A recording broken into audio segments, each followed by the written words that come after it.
Abu dengan Ibu siapa sebagai apa? Saya Dr. Lisa sebagai dokter fungsional di bandara. Bu, gimana perkembangan persiapan penyakit corona itu di bandara sendiri? Kalau kita sih karena sebagai pintu masuknya dari negara terjangkit ada dua, Malaysia dan Singapura. Jadi kesiapsiagaannya sejak ada notifikasi dari WHO, pengaktifan thermal scanner dan pembagian HAC. Pembagian HAC itu apa, Bu? HAC itu Health Alert Card, jadi kartu kewaspadaan kesehatan.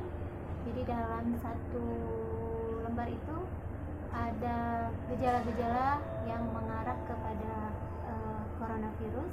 Jadi kalau walaupun pada saat tiba penumpang itu sehat, tapi dalam 14 hari setelah kepulangan ada gejala-gejala yang disebutkan di lembar Health Alert Card itu, penumpang harus melapor ke pusat kesehatan terdekat dengan membawa kartu yang kita bagikan dari HAC.